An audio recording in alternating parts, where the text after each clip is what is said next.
Writers, hello, this is Carter, and welcome to this episode of Making It Up, the conversation series where two writers sit down and talk about whatever comes to mind. I've been having a lot of fun with this podcast over the years, and I am getting close to 250 episodes, and I've met some pretty amazing people along the way. My guest today absolutely being one of those. Before I get to her, just a quick note, a couple housekeeping items with Unbound Writer. I've got a class coming up that I'm going to be teaching at Craft Fest in Thriller Fest in New York City called The Visible Writer. But I will also be offering an online seminar of this same class on May 30th. The Visible Writer is about how to be seen as a writer. You think that writing a good book is just enough. That is no longer the case. Writing a great book is the minimum thing you have to do as a writer. I'm going to teach you all about all the things you have to do to be visible as and make people associate you with your writing, and doing it all within a realm that feels comfortable and organic and natural to you. And we are also firming updates. They probably will be announced by the time this episode comes out, of my Unbound Writer retreat in Paris, France in 2027. I'm going to be doing that with Clemence Michelon and Alex Finlay, two brilliant writers in the suspense genre as well. And some more writers that we're going to announce as we kind of firm things up. All of this information you can find at unboundwriter.com, so be sure to check that out. I also do individual one-on-one coaching if that is something you are interested in. All right, today I talked to the amazingly talented Kate White. So Kate is the New York Times and best-selling author of 19 novels of suspense. And her latest one just came out in March. It's called I Came Back for You. It's gotten tremendous reviews and sold a lot of copies so far. So Kate is fascinating. You know, I obviously knew of Kate, but I don't think I had ever met her before. But she started, as you'll hear in the episode, she always wanted to be a writer, but kind of post school got into the media world. She actually was a former Glamour magazine cover girl, but then she went into running magazines. So for 14 years, she was actually the editor-in-chief of Cosmopolitan, which under her became the most successful magazine in single copy sales in the entire US. So she had her finger on the pulse of what was happening through Cosmopolitan magazines. And as she reveals in our conversation, she started to see the writing on the wall a little bit in terms of the print media industry and declining sales, and maybe a future that looked a little bit glum for that. So kind of at the top of her game, she said, I'm leaving and I'm going to write books, which there's a lot of beautiful hubris attached to that thought. And she nailed it. Her very first book was a Kelly Ripa book club pick and became an instant New York Times bestseller, and she hasn't looked back since. So she writes both standalone psychological thrillers as well as she's written a series. And she's just been interviewed and on the TV and written for all sorts of different publications. So it's a big deal, is what I'm trying to say. But a great conversation I had with her. Very, very open about her thoughts about writing and sustaining a career in an industry that is terribly hard to do that because of the massive swings and the psychology involved to do that. But it all boils down to happiness, finding the joy in the writing, finding the passion. And she sums it up nicely when she kind of said, I think I would do this whether people were reading me or not. And so that is the definition of a writer, I think. Fantastic conversation. Really glad to be able to spend some time with her. This is my chat with Kate White.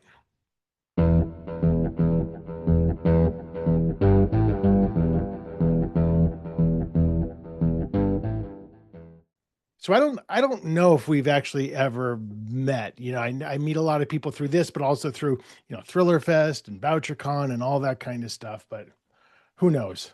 I think I've seen you across a crowded room, but maybe we've that, never shaken hands. that sounds about right. Well, you've been in this You've been in this game for a while. How many? I know you just had your last book just released in early March, right? I came back for you. Right, right. What number is that for you?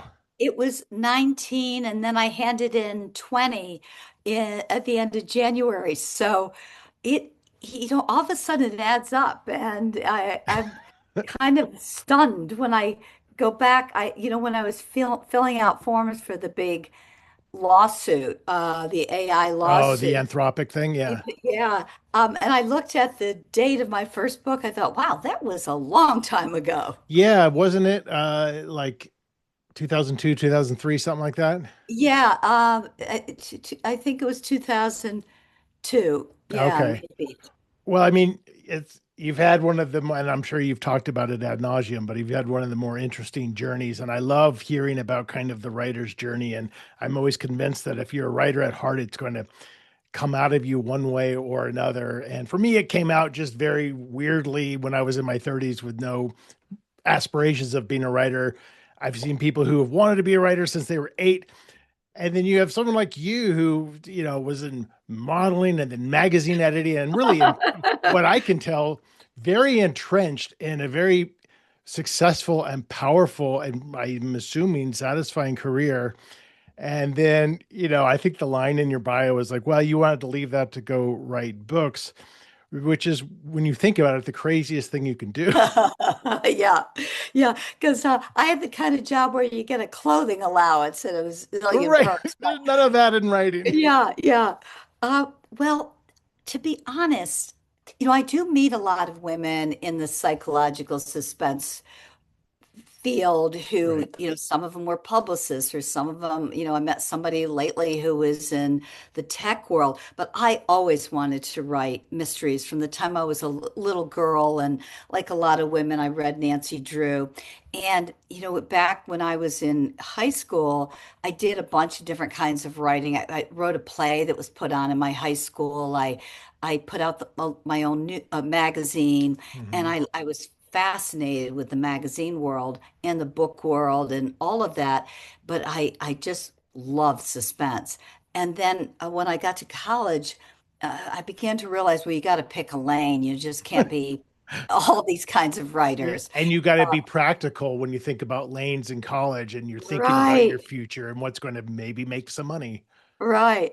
And then my college, I was in the first co-ed class in almost 200 years, and they picked me to be their entry in the Glamour magazine top 10 college woman contest.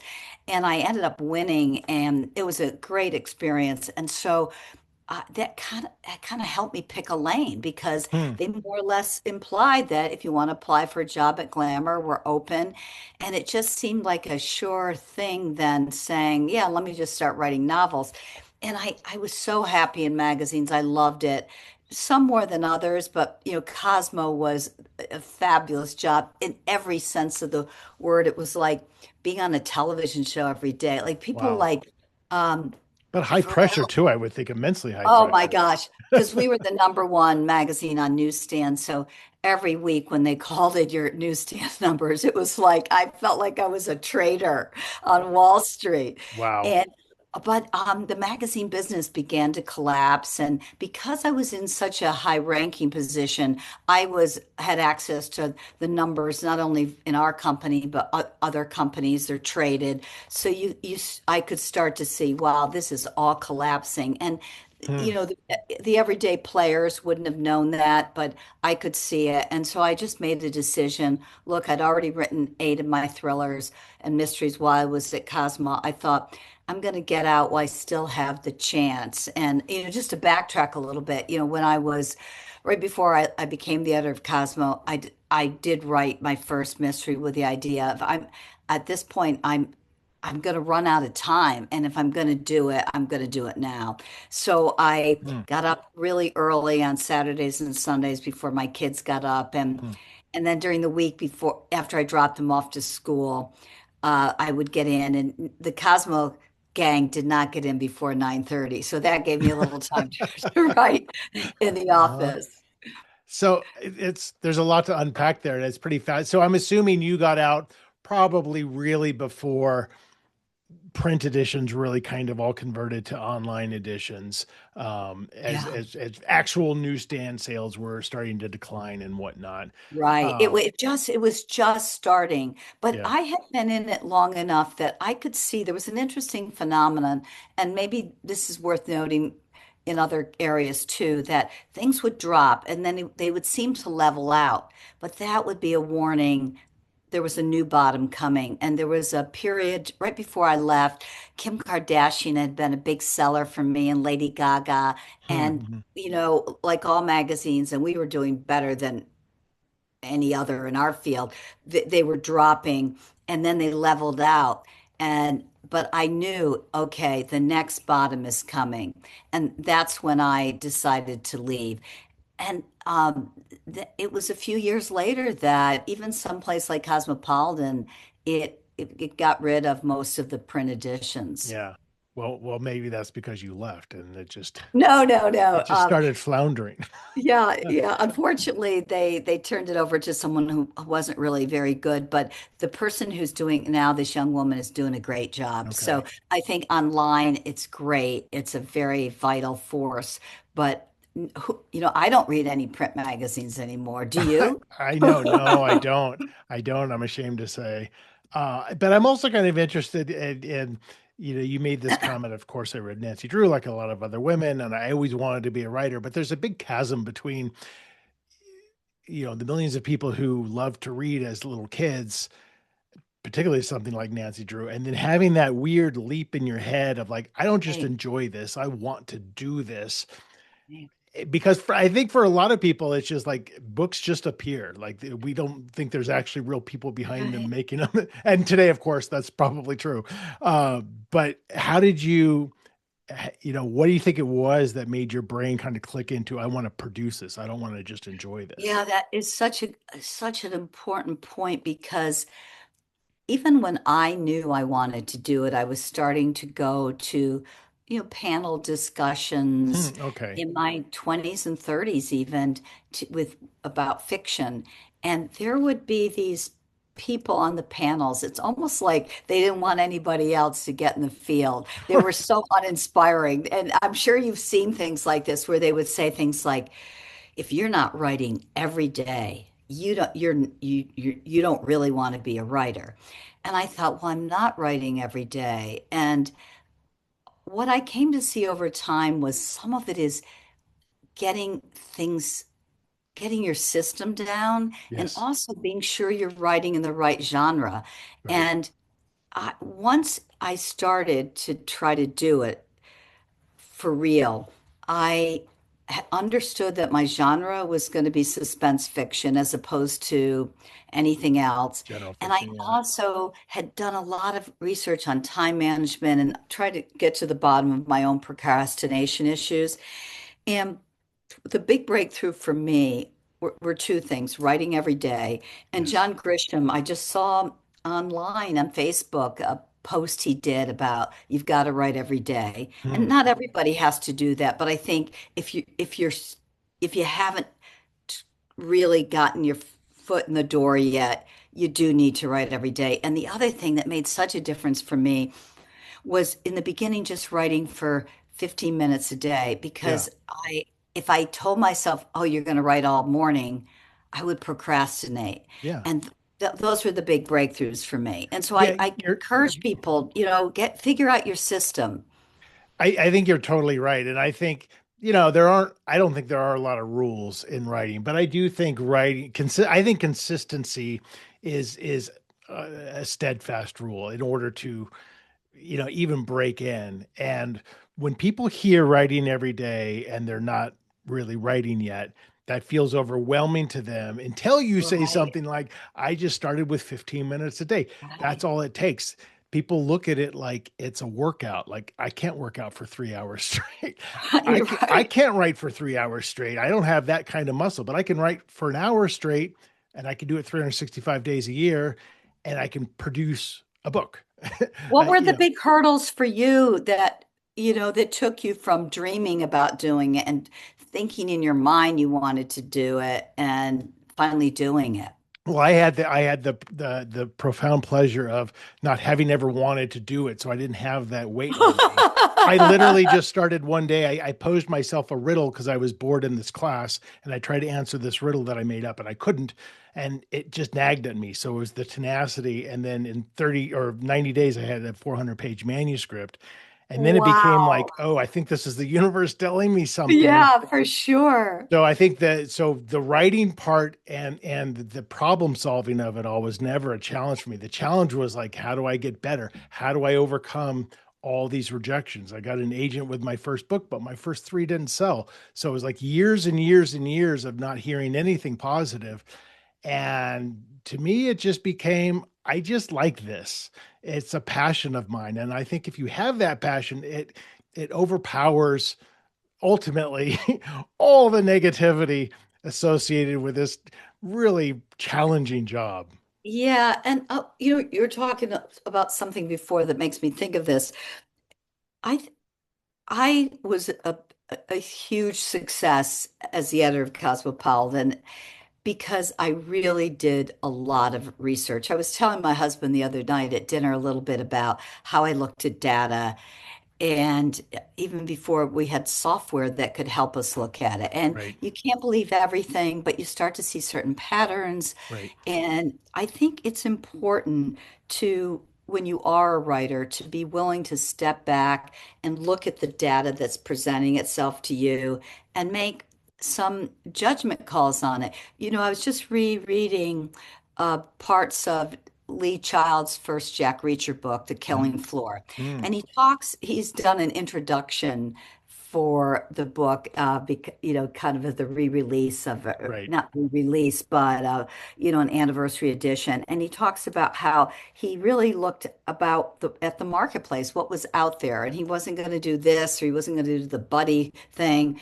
And he studied the marketplace. And I think it's really important if you're going to be a writer and hope to be a professional writer and do it forever, to be willing to step back and avoid these two dreaded words, yeah, but.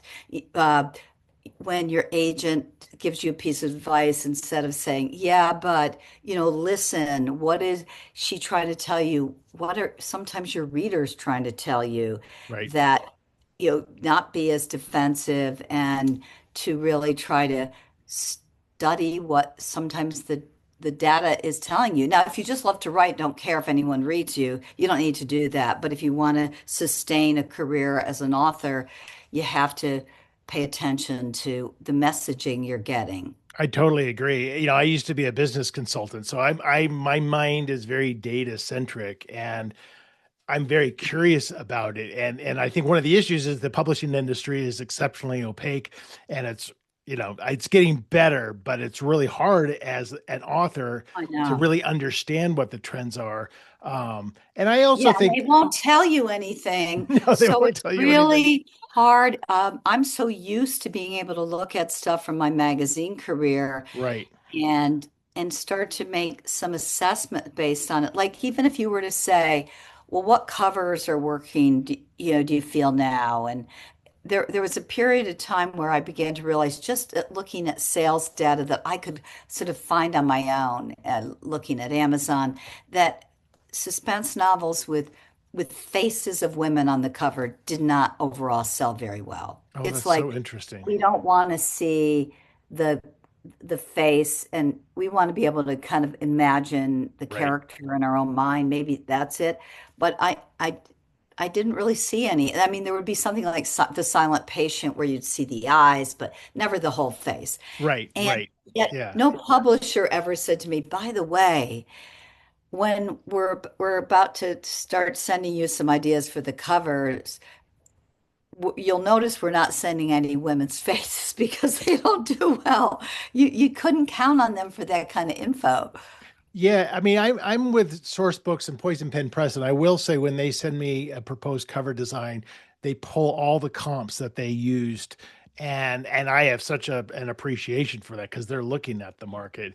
And I think your points about the market are very astute and But well are they taken. pulling comps of the books that are really selling, or are they pulling just comps of the genre? No, ones that are selling, Mhm. absolutely, Yeah. yeah. I mean, both, but And your points about the market are, I think, are smart, and it's true. And I think the other side of that also is that I have seen people who try to write to the market, and of course, you can't time that, obviously. Right. But the other problem is, I think you sometimes you see people trying to write something that's just not who they are. Like that's not. It takes a while to find your voice, and your best writing is going to come out of something I think organic that then you Yes, tune to yes. the market as much as you can. Right. And so please don't misunderstand me. I don't think you should write to trends of the market, but you should be aware of them and 100%. Yeah. understand that maybe there's a period of time where we saw series losing some of their clout. And it should be at least something you're factoring into what you're doing. Somebody I know who used to work for me just sent me a proposal for a book that she wanted to do, and she wanted some help in, from me in terms of trying to get an agent. And it was like she just got so caught up in what the trends are. And as Right. we know, by the time you're following that trend, it's long gone. Right. Right. No, absolutely. And so you mentioned you started writing that first book on the weekends when you had time, and of course, Yeah. juggling kids. We've all been through that. When you started writing that, did you have a book in mind, or was it kind of the mindset of like, I just got to make sure I can do this, first of all, if this is what I want to do? Well, it's funny because I am a big plotter. I mean, I don't Mm, plot out everything, every single thing, because I like the fun and the kind of magic of as you're going along, having things evolve and discovering, oh, somebody you didn't think was going to die is actually going to die. But I always start knowing the protagonist, the inciting incident, the the killer, the ending, and always I try before I start anything to have figured out how I'm going to try to hide the killer. And I love that one of the things that people say most commonly in any kind of Amazon reviews I get is I never saw it coming, right. but it's credible. Like to me, that's what I want to do. I That's want the people to hardest think, balance, right? yeah, Because you don't want to have this ghost in the machine moment where it's right, surprising, but it's surprising really. because it's literally impossible. It goes to the machine. That's so perfect. But with the very first book, I just told myself, Cater, that's what my family and friends call me, Cater, just go up and write a sentence.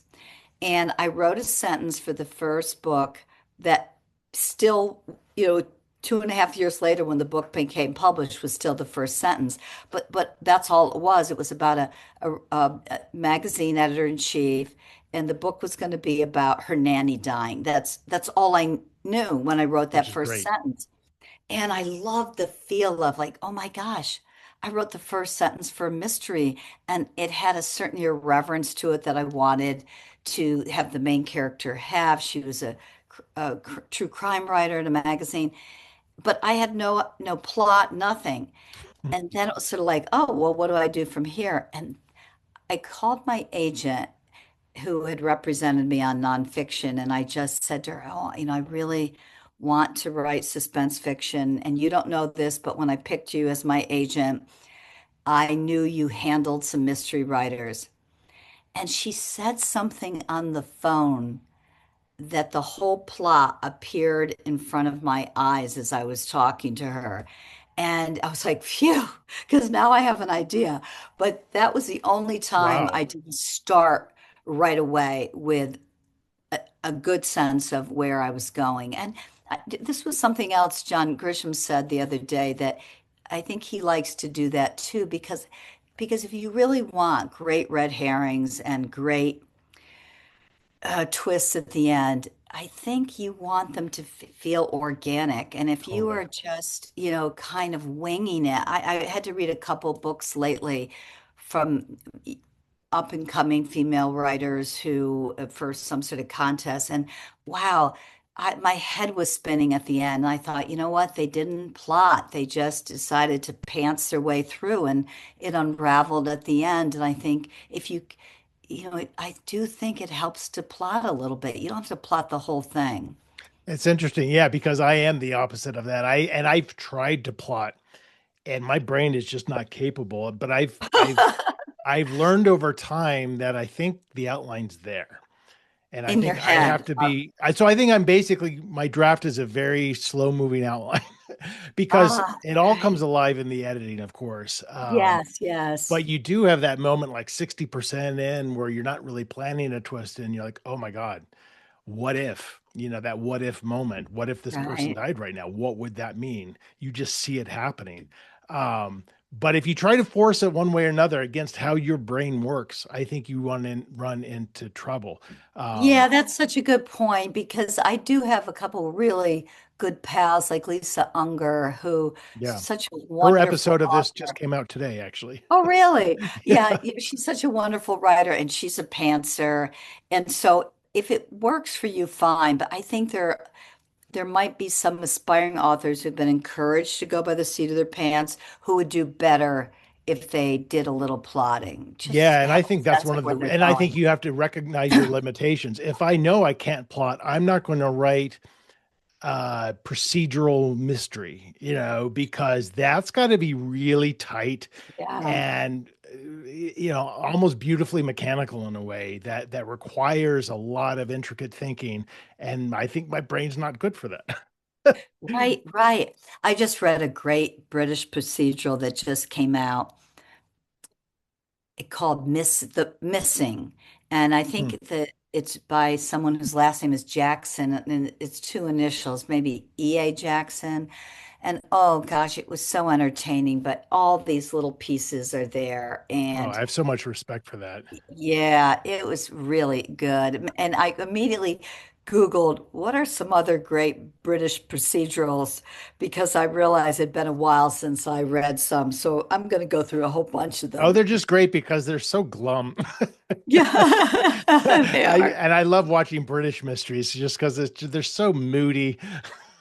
I know, but I love it So so when your much. first book came out, so you were kind of, and I'm sure it didn't hurt who you were at the time to now have a debut book with PR and all that kind of stuff. But that book kind of went through the roof, which is very rare for a debut. Did that must have just validated, like, yeah, this is what the universe wants me to do now. Well, it's interesting because I I didn't have any breakthrough on that because of my job. I mean, eventually the New York Times did a story on me, but that was after the book had done well. Hmm.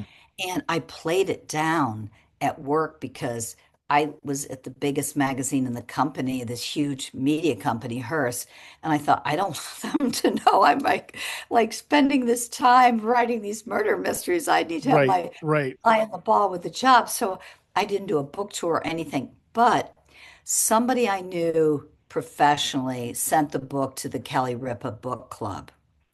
And that would not have happened. I mean, he wasn't able to say, hey, you got to pick it, but they picked it. So that little thing made a big difference. And from there, the book really took off. And it's only later and I've sometimes, I guess, in the first couple of years, I thought, wow, I just really lucked out. And I was pulling something together for a publisher that wanted to put a lot of praise for each book in the front. And I realized I got starred reviews from Publishers Weekly, from Booklist, and overall just spectacular reviews from People Magazine, EW. And I had been telling myself for years, wow, you lucked out because someone you knew sent it to the Kelly Ripa Book Club. But I guess the book probably would have done fairly well on its own Right. because it did have such good reviews.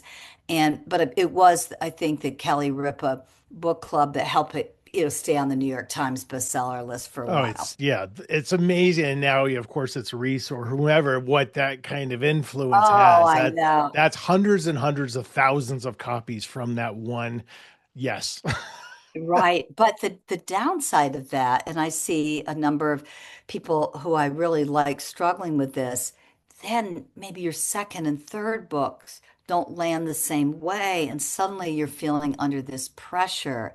And it just shows how crazy publishing is. You could Right. have this one book that's such a success, but there's no like with magazines, there's a kind of a f- a bottom and a top for how high an issue could sell. You've got a bandwidth, Yeah. and you pretty much know, even if you have a clunker, in our case at Cosmo, it might be 1.7 million on the newsstand. And if you had something incredible, it would be 2.3 million. But Yeah. you weren't going to go below Right. 1.7. Right. You have your base. Yeah. You have your base. And I think unfortunately there's nothing like that when you publish. If you're a Reese Your pick, clunker can be a real clunker in books. right, right. Right. And I've heard a couple women talking about the struggle they're going through now as authors, that the swings have been really hard to deal with, and it affects your advance next time. Right.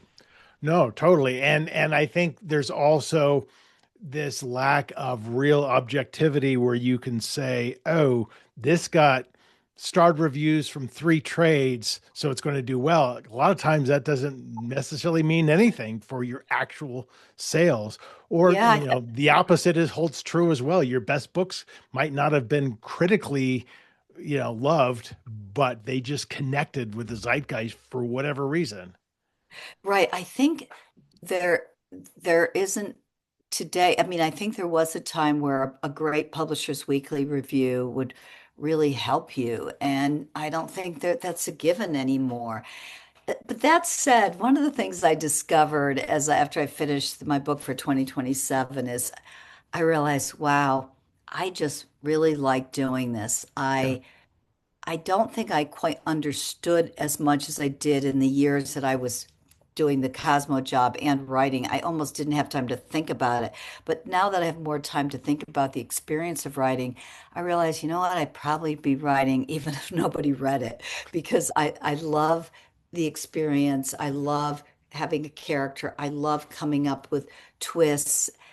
And it sounds like that's what drives you too, that even if the readers all disappeared, you'd still make I don't know yourself how do. you stick with it otherwise because it's such an incredibly difficult thing to do. And, I've evidenced over 20 years that the physical act of writing has gotten easier. Like I can physically, the Right, muscle is right, there and I right. can, if I know the scene, I can write it.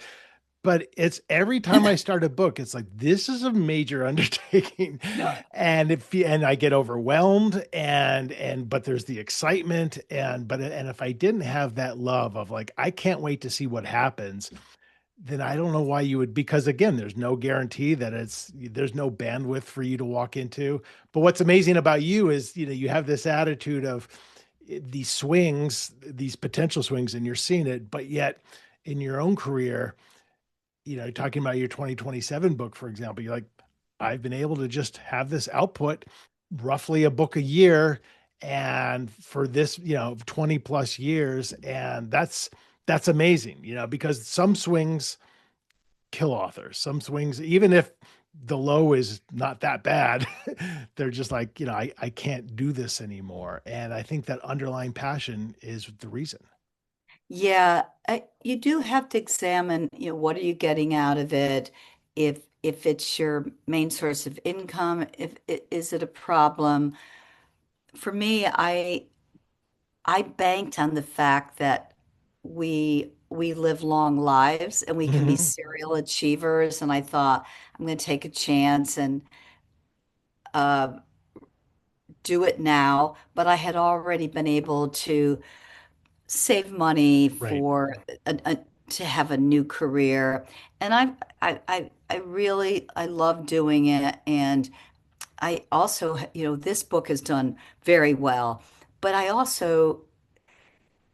I've made a publisher change. As much as I love my old publisher, and my books are, I get royalties from my books, which is great.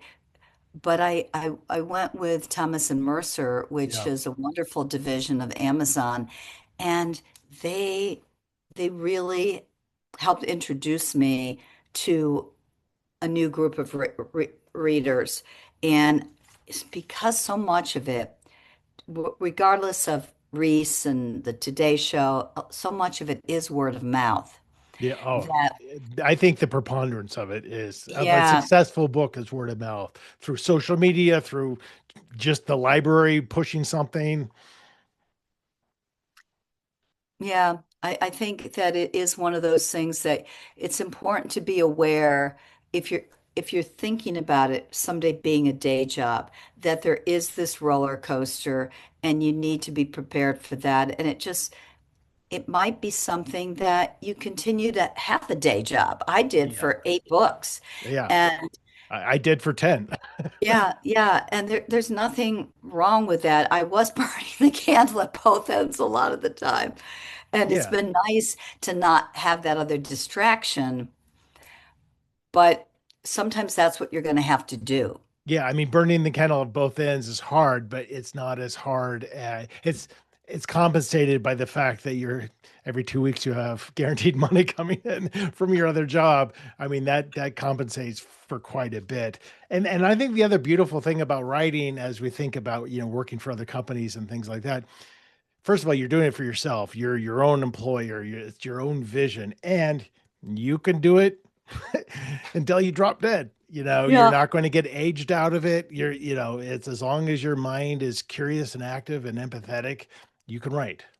You said something I'm really glad you said a minute ago.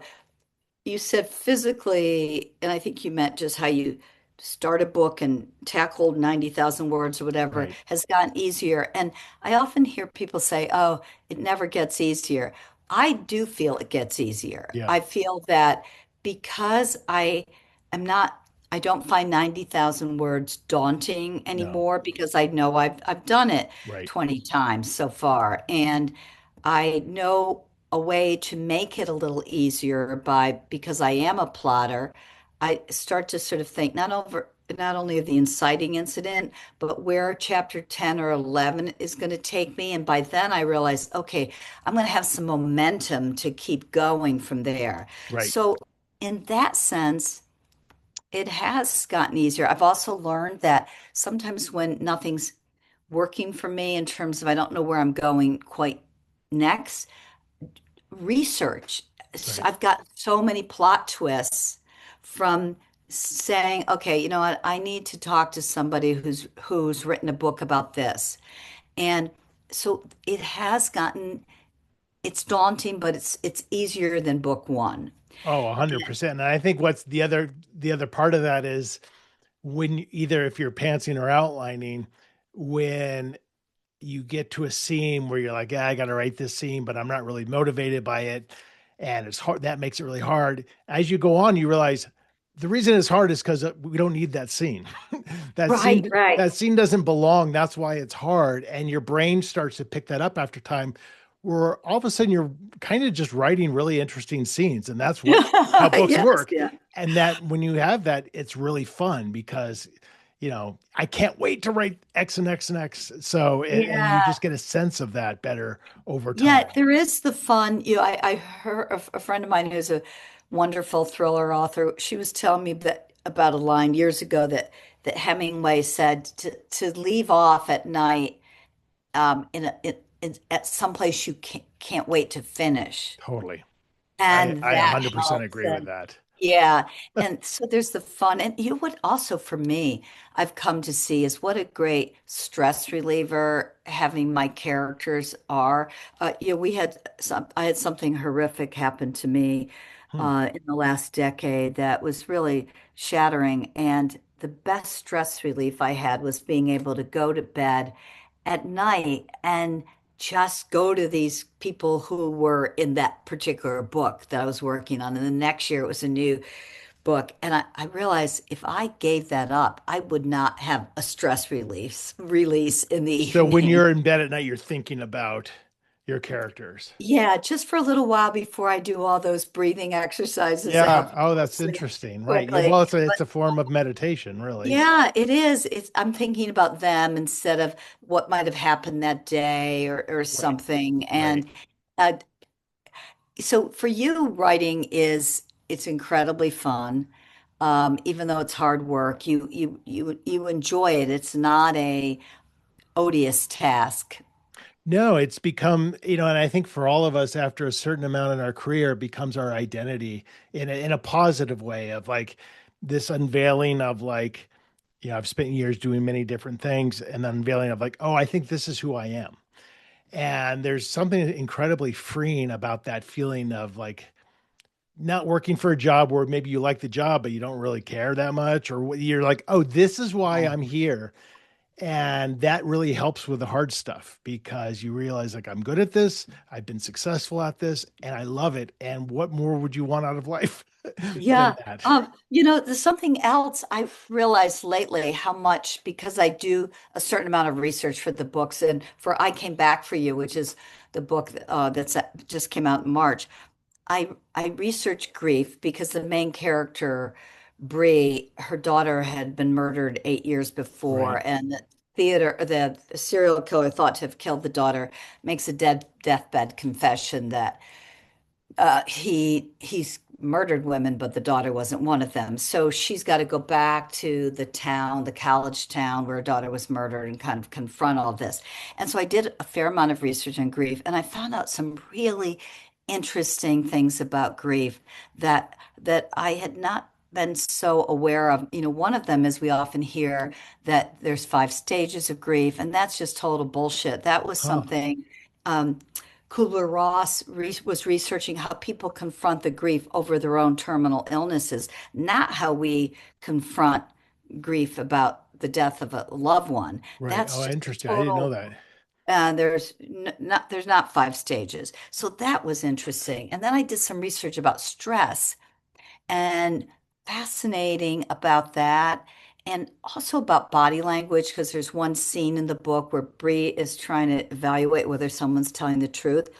And I'd done a lot of articles on body language when I was in my 20s working for Glamour magazine.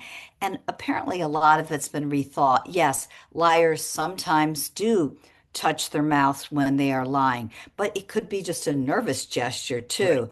And what someone told me is one of the really big indicators whether someone is lying is a lack of consistency. And Hmm. a great cop I interviewed said that the thing is, people who are lying, they hear themselves telling the story and they start to worry it doesn't sound as credible. So they embellish it, they add a detail. So And it's consistency like, in what they're saying. right. And it may then counteract something that Right. conflict with something they said One word before. eventually comes out that's in Right, opposition right. to their, yeah. So one thing I feel like I'm smarter from having researched some of the stuff. Totally. Yeah. Totally. Well, and I think that, just finally to say, I think the act of writing just is so good for your brain. It is, they talk about how you get older, you should do Sudoku and all. Like, how about Right, writing right. a novel every day? I know, I What a know. powerful thing for your mind. Exactly. I'm learning Spanish because we live in Uruguay in the winter time. And for years, I've been trying to learn Spanish. I feel like, I think the writing is actually helping my brain more than the It Spanish. 100% is. Okay, we're going to wrap up. Before we do, we're going to do the storytelling part of the show. We're going to make up like a 2 minute long short story. So I have Okay. 3 books here. The only thing in common is they're all signed copies. You're going to choose one of those books, and I'm going to choose a random sentence from a random page, and that'll be the first sentence in like Okay. a very short story. So I'll read that sentence. You give me a sentence. I'll give the next one, and we'll just Okay. piece something terrible together. I've got The Night We Burned by S.F. Kosa. Lost Lake by Emily Littlejohn. These are all thriller mysteries. And Lisa Gardner's Kiss Her Goodbye. So Hmm. choose one of those. Well, I know Lisa her stuff pretty well, so one of the first two. Okay. Lost Lake, is it? Yeah, by Emily Okay. Littlejohn. She's a Hmm. Colorado author. She's great. Hmm. So give me a page between 1 and 300. 172. Okay, so I'm going to quickly look at 172, Because there might be and some action happening by then, right? there should be, yeah. Um, I'm going to read this, and you can do whatever you want with it. Okay. Suffice it to say, the man was not well liked.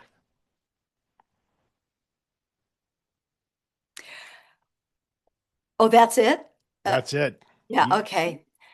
Um, there were plenty of rumors around that he'd been sending dick pics to women who work for him. But she hadn't been able to substantiate the rumors, nor did she care to try. But it didn't take that kind of rumor to let her know he was not the kind of guy she would ever want to date. She could tell it just by the way he wore his clothes. So she brushed him off, but he didn't take no for an answer. Her doorbell rang that night, and when she looked through the hole, she saw him standing on the other side. And because he was her boss, she didn't dare not answer. She opened the door, and it took only a few seconds before she knew he was drunk. She'd seen him drinking before at more than one conference, but then he always had some kind of wry look of amusement on his face. That was not how he looked now. At first, he grinned drunkenly, sheepishly at her. But then, when his eyes caught sight of the butcher knife in her hand, they went kind of bug-eyed. Whoa, he said. What do you got there, sweetheart? I think we call it there. So let me tell you why that was great, because I'm always being accused of these stories of like going too dark. And there's usually a knife. A lot of times there's a knife. And I'm like, Kate White just went straight for the knife. I Well, love it. I had to be inspired by the headlines today with our disgraced congressman from California and Oh, his, yep. Well, good. Very, very appropriate timing. And well, Kate, Oh, Carter, thank what you a, so much. yeah, This what was a pleasure great. talking to you. Are you going to be at Thriller Fest or? Yes, I am, and I'll Oh, look for you. I will be there for 5 or 6 days. So I'm doing a Okay, lot there. So perfect. All right, yeah, see you there, awesome. pal. Thanks so Okay, much. Bye, Kate. bye-bye. All right, that is it. That is my chat with Kate White. That was a great one. I could have gone on a lot longer with her. She was a wealth of good information and just inspiring to talk to. As a reminder, her new book is I Came Back for You. And if you want to check out that book or read anything you want to read about Kate, just go to her website at katewhite.com. And if you're interested in me and my books, and you can see my brand new cover of my upcoming thriller in November 2026 called When They Find Me on my website at carterwilson.com. And if you're interested in any kind of one-on-one writing coaching, you want to check out our Paris writing retreat next year or any of our workshops and seminars that we put on, you can find all of that information at unboundwriter.com. All right, folks, friends, writers, that is it. That is it for this episode of Making It Up. Another one out just next week. In the meantime, thank you so much for watching and or listening to this. I really appreciate it. Take care.